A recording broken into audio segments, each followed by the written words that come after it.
watch them chop it up and make you feel the groove. Uh-huh. Uh-huh. Doom, doom, doom, doom, doom.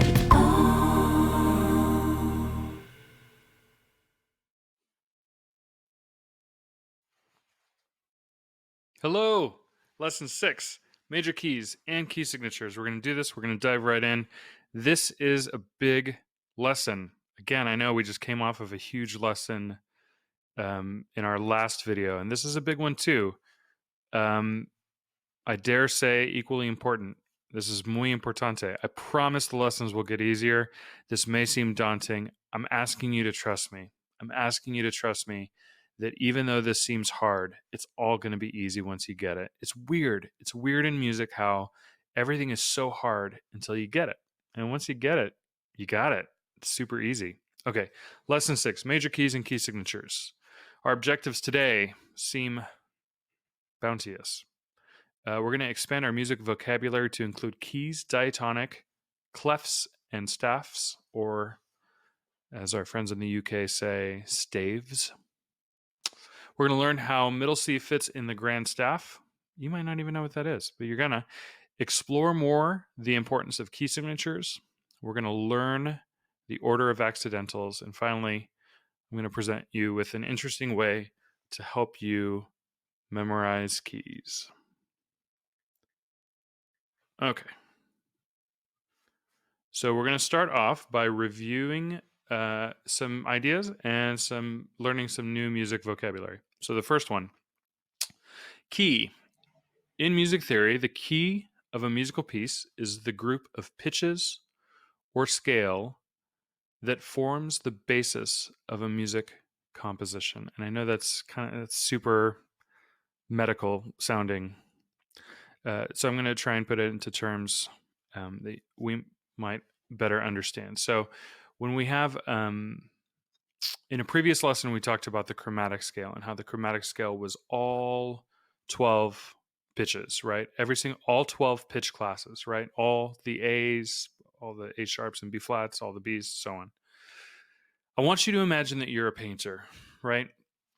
Maybe you are. And you bought like a paint kit set, and it's got 12 colors in it, okay? 12 tubes of paint, and you have your palette, and you're going to put your 12 colors on your palette. And you want to paint, I don't know, say I want to paint some trees, some happy trees. And I might not use all 12 colors. Chances are, at least in music, I'm only going to use 7 colors at a time. So come with me. We're going to paint some happy trees. We're going to do this 7 colors at a time. Okay, so a key is where you're in like the 7 out of 12, right? Not all 12, not everything. We're not throwing everything at the wall to see what sticks. We're just being a little more selective, 7 notes at a time. Okay, so here's a new term, diatonic. There is not total, be forewarned. There's not total agreement on what can be considered diatonic. There's some disagreement in particular when we learn about the minor scale. For our purposes, at least for now, diatonic will mean any of the notes or chords built from said notes inherent to the key signature of the piece of music. So in the simplest terms possible, if we're saying this song has 7 notes, 7 colors, those notes are diatonic to the key. Okay? And I think diatonic is like Greek for passing through. Another word for diatonic, which I didn't include on here, is heptatonic. I think it's heptatonic, which is like a 7-note scale. So diatonic scales are 7-note scales, and they basically come from like the piano keyboard. Like if you play any 7 white notes in a row, that's a diatonic scale. One of those diatonic scales, C, from C to C on the white keys, produces the pattern for a major scale, a C major scale. Then you can take that pattern and move it all over the keyboard to include black keys. But those fundamental patterns that are created when you go from one note to an octave of that note on the white keys forms the basis for a diatonic scale. Now, we're going to have a whole lesson on all the different patterns. We'll actually have a few. They're called modes. And you might have heard that word before and wondered what they were. We're totally going to dive into that after we have mastery of the major scale, which is the most important scale. Okay? So diatonic. And again, this up here will not be our final definition for what diatonic means. We'll get more into that with modes and whatnot. Okay. So just to review, a chromatic scale is all 12 pitches, right? A diatonic scale, for now, is the 7 colors we use to paint our happy trees. Okay. There are other diatonic scales, but you don't know those yet, right? Now you know the chromatic scale, which is a 12-tone scale, and of course, the major scale, which includes 7 notes, which is diatonic and heptatonic. Okay, clefs. Bam. A clef, from the French meaning key, is a musical symbol like that. Isn't that cute? Or that. That's another clef. I don't know if you've ever seen that. That's a clef. All 3 of these are clefs. They're a musical symbol, and that's what they're called. We have the G clef, which is often used for treble clef. We have an F clef, which is often used for a bass clef, and we have a C clef, which is often used for alto or tenor clef. Okay, so what happens is we take these things, these clefs, and we throw them on top of 5 lines. These 5 lines are called a staff if you're American. If you are British, you would say a stave. Staff, stave. So as you begin your musical journey, you're going to notice people use those 2 terms pretty interchangeably. In fact, I think the plural for staff is staffs, but very often people will say staff or staves. Go figure. Okay. So clefs, let's see here. A clef is a musical symbol used to indicate the pitch of written notes placed on a staff. It indicates the name and pitch of those notes on one of the lines. This line serves as a reference point by which the names of notes on any other line or space of the staff may be deduced or determined. So look here. Here's a G clef. This little swirly-do wraps around this line.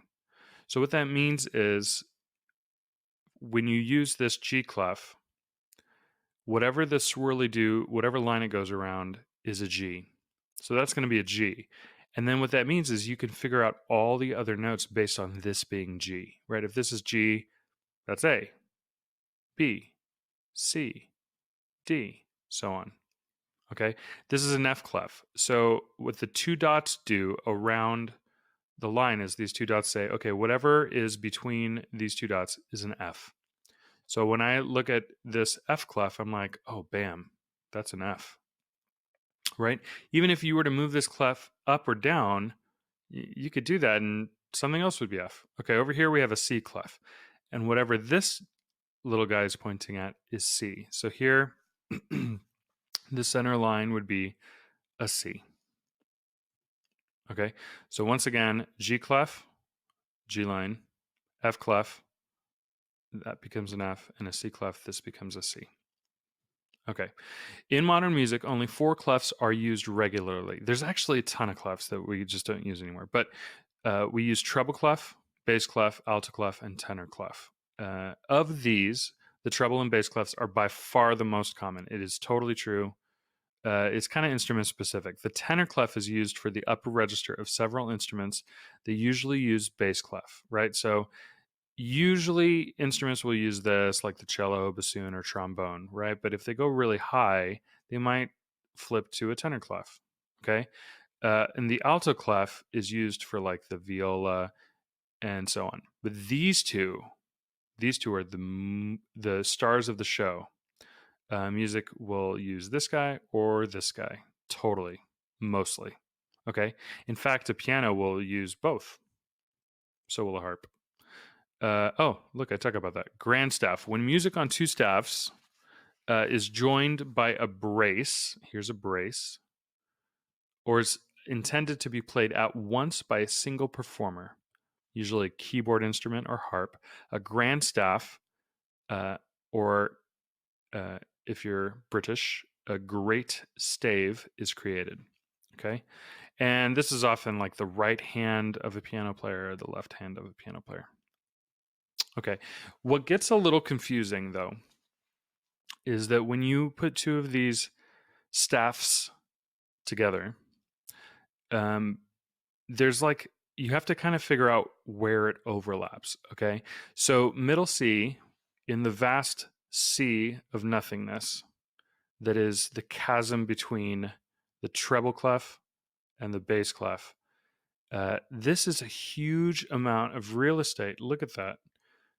You would imagine that there would be so many notes between being on, like, let's say this E right here and this A right here, right? You'd be like, oh, that's so much space, right? Well, actually, this note and this note are the same note, right? So if I were to take those two and kind of smush them together so that all of these lines were equidistant, it's easier to visualize, right? But the thing is, which you'll see in like choral music or piano music, sometimes you'll have several lines above this bass clef, and it's intended for your left hand to play, or you'll have notes even lower than this middle C here, down here. So, for example, like let's say you had a note like a space below this extender line, which we call a ledger line. That's another new word. Let's say you had a note below it, not a note like going through it, but a note below it. That note would be a B, right? This is C, and here's B. Well, the same thing is true here. That exact same B would be sitting on top of this staff, and you actually wouldn't even need a ledger line for this B because it would be kind of sitting on top of this line. And they would be the exact same note. Middle C, middle C, middle C. Same note. Okay? They are equal. Same note.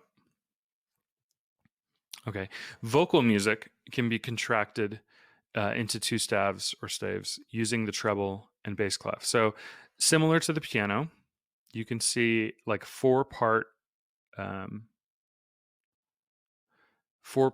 music, four-part choral music. So you have the gentleman singing below the words down here, and you have the ladies singing above the words, right?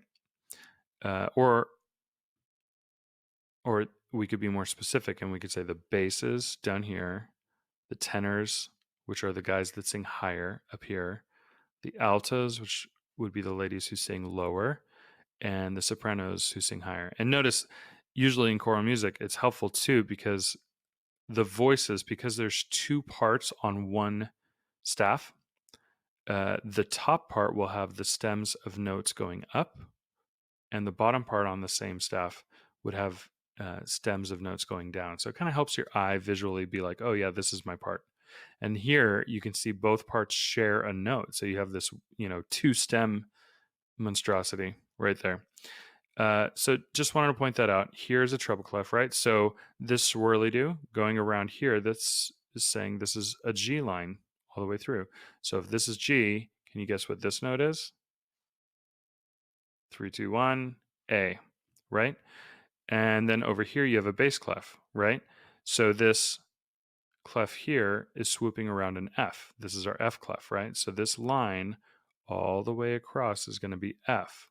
So can you guess what this note is? If this line is F, F, G, A.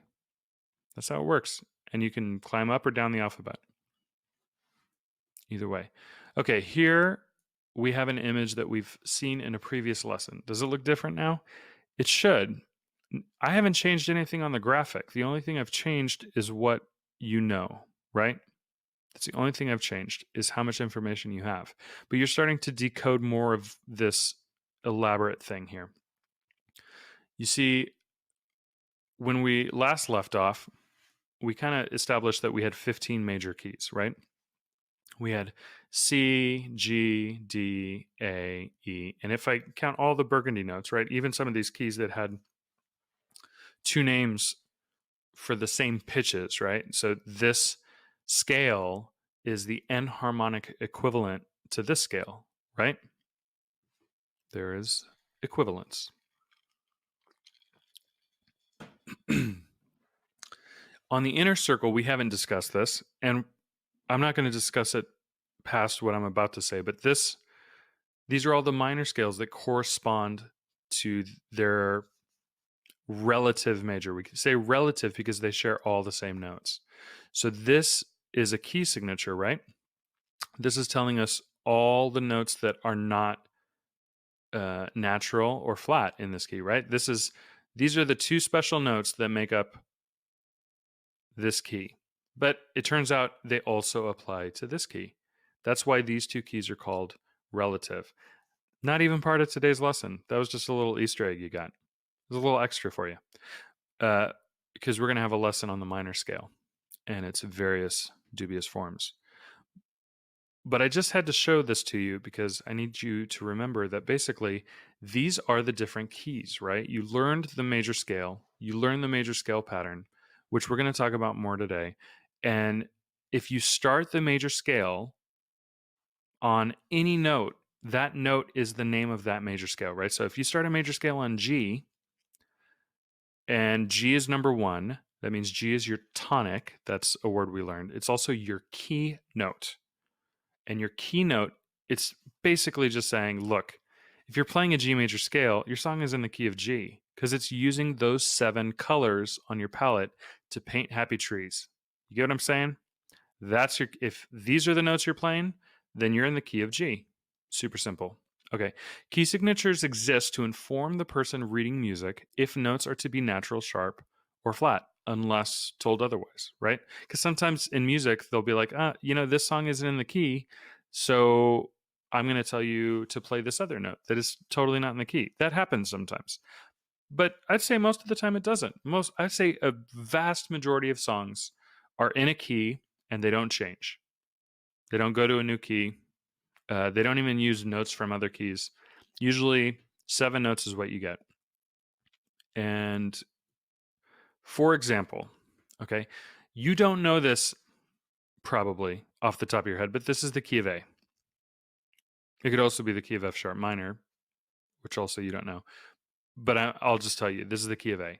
And what this is saying is it's saying, look, for this music example where you have these notes, right? And the dots, again, we talked about the dots determine the pitch.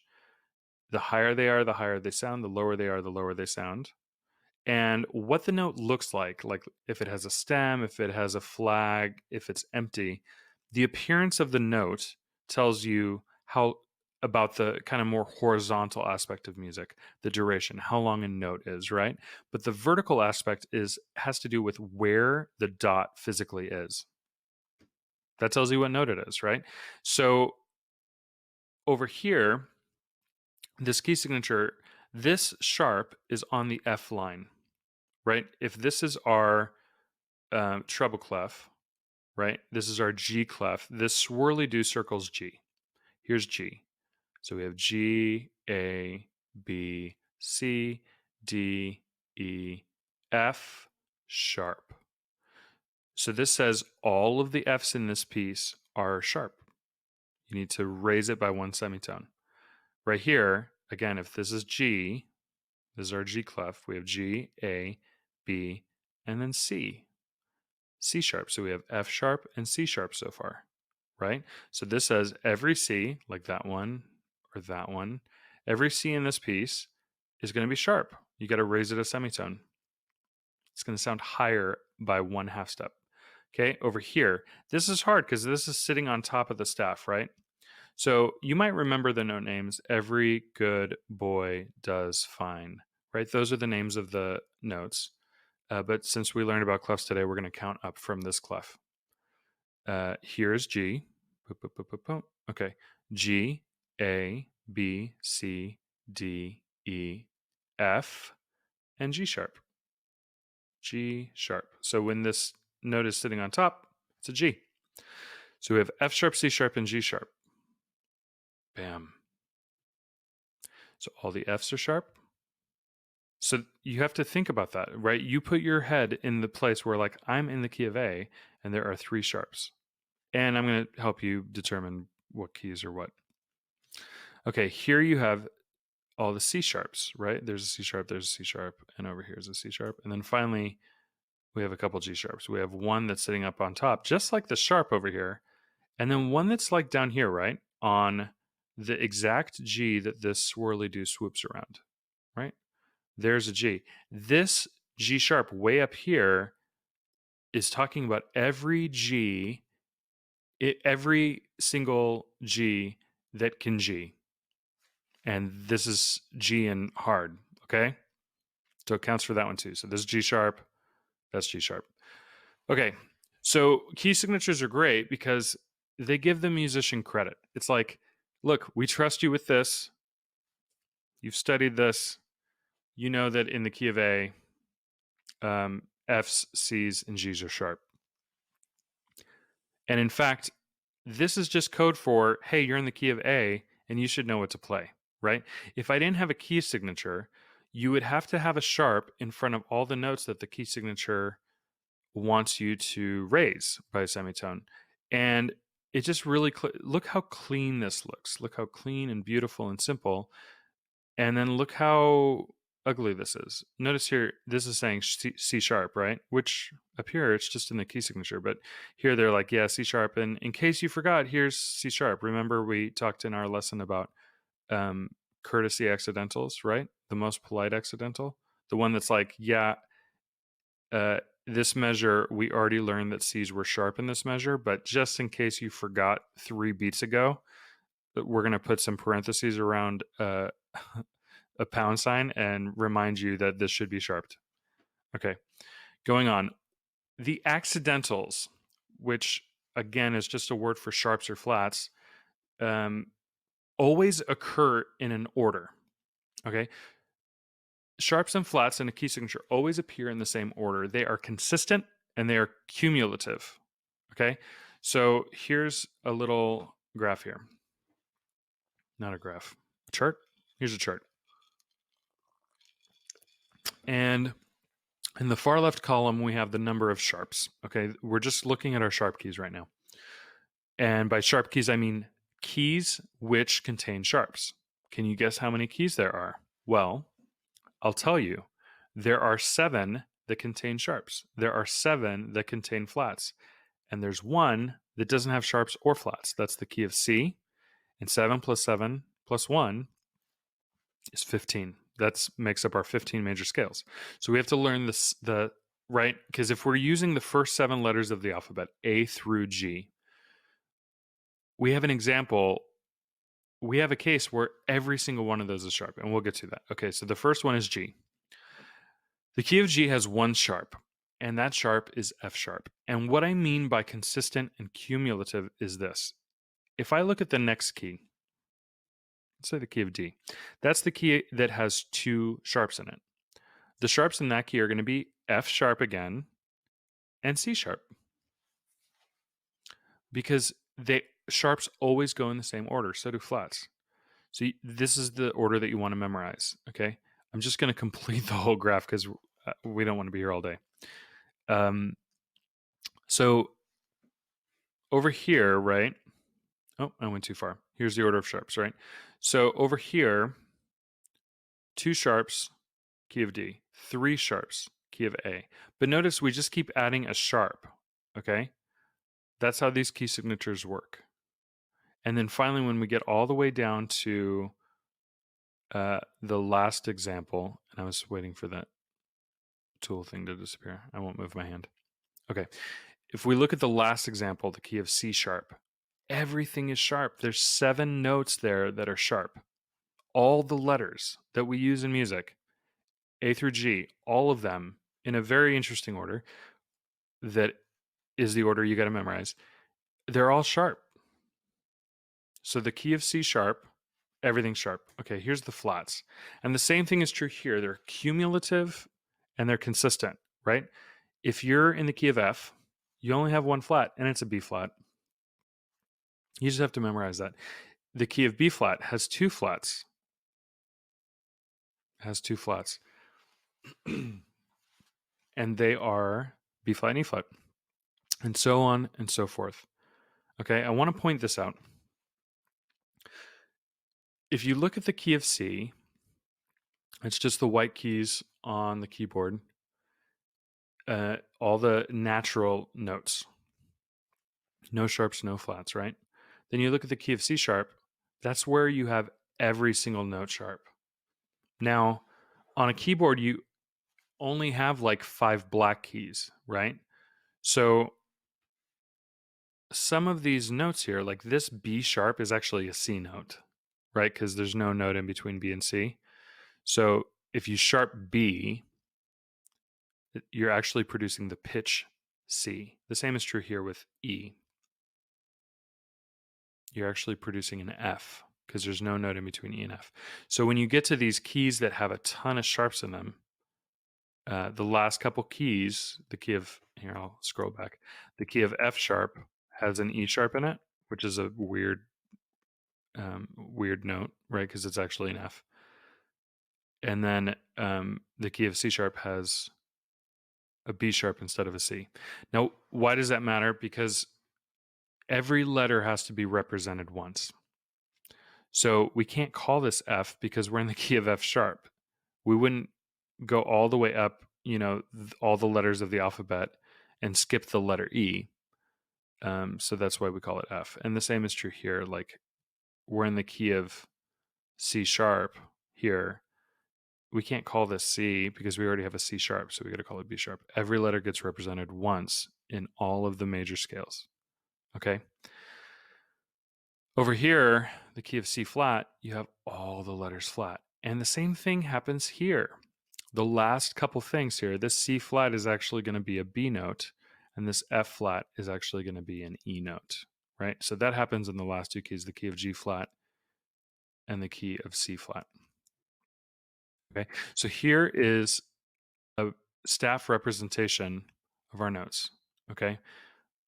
Here is the key of C, and you would get nothing there. You would get no key signature here, no sharps, no flats. And they're like, it's the people's key. It's a key for the people.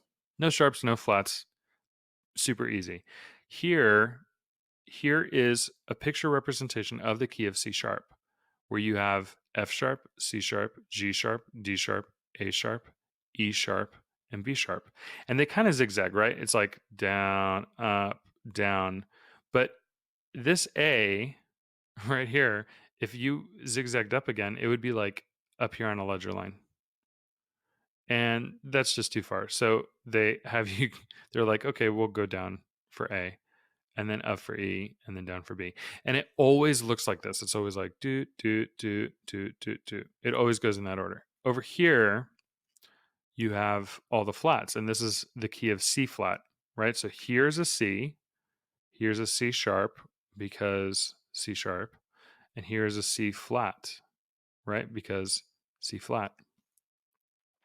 This is our order of flats. And this one we are able to go zigzag. Up, down, up, down, up, down, all the way. B flat, E flat, A flat, D flat, G flat, C flat, F flat. Okay, so how am I supposed to remember the order?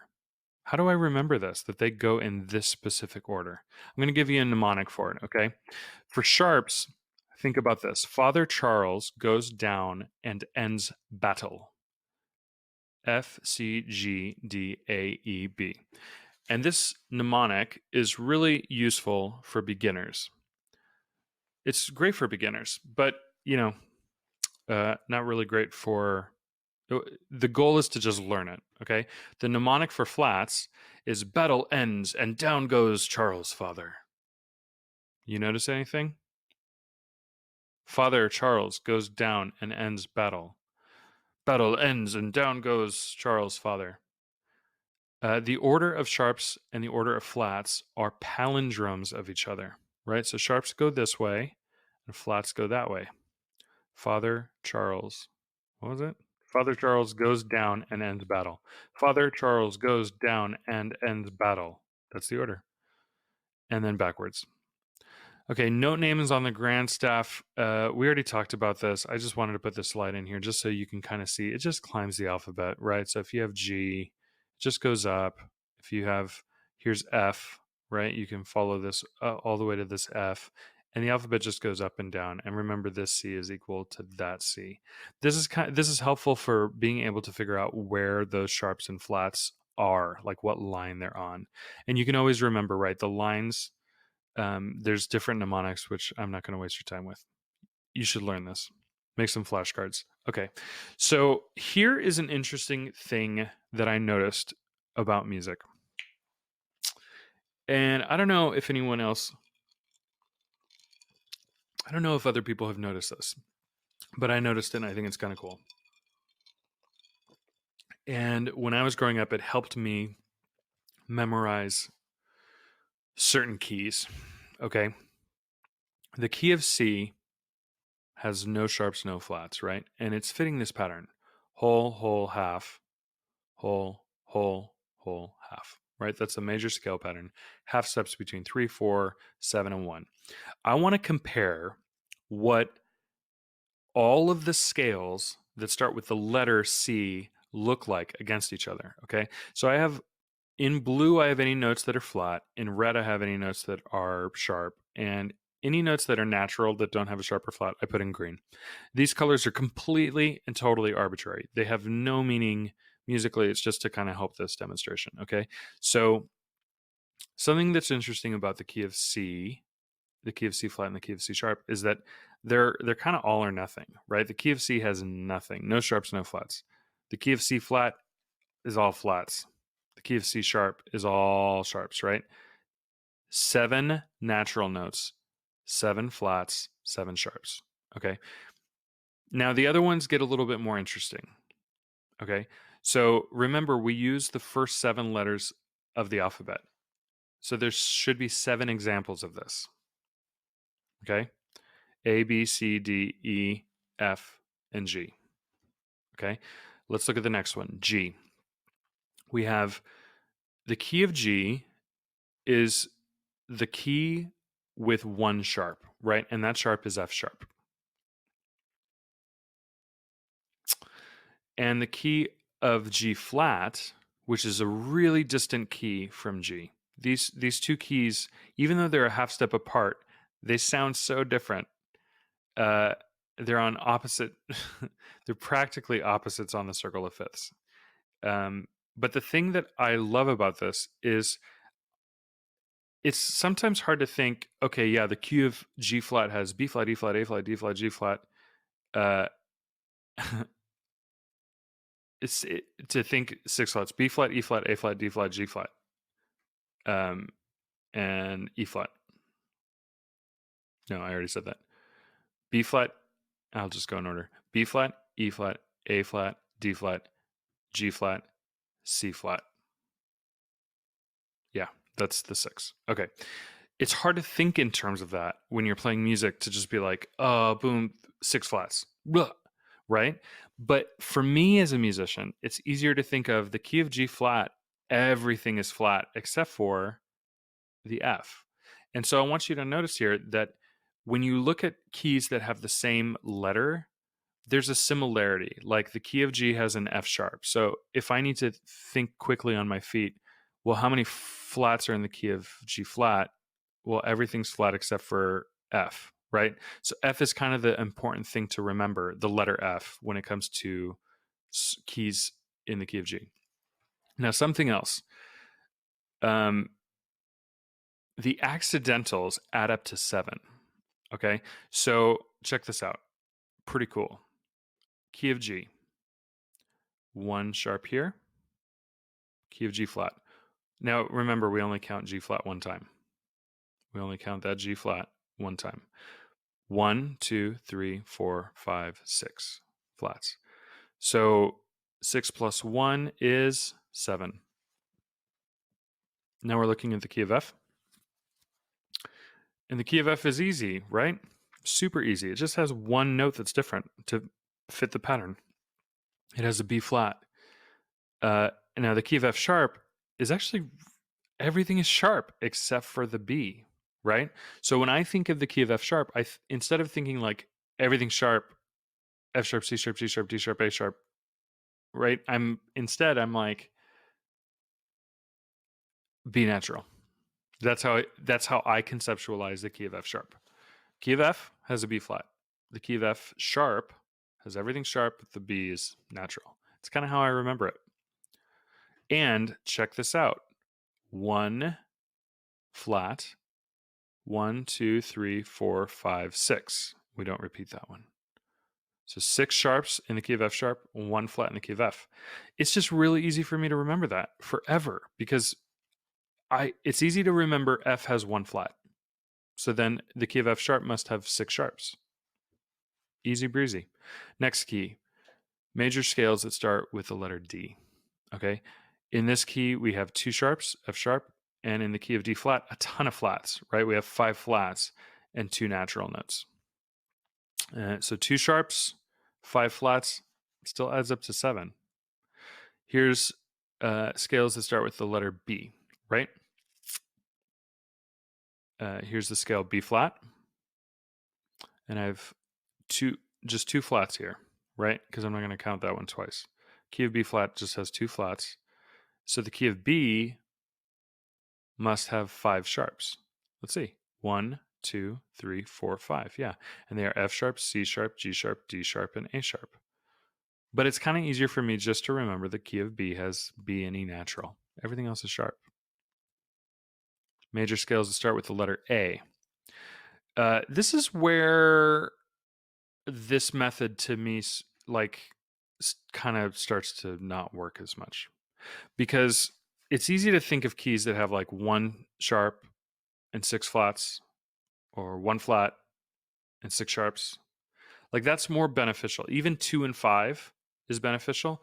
This is kind of like more in the middle where it's like 3 and 4. Still adds up to 7.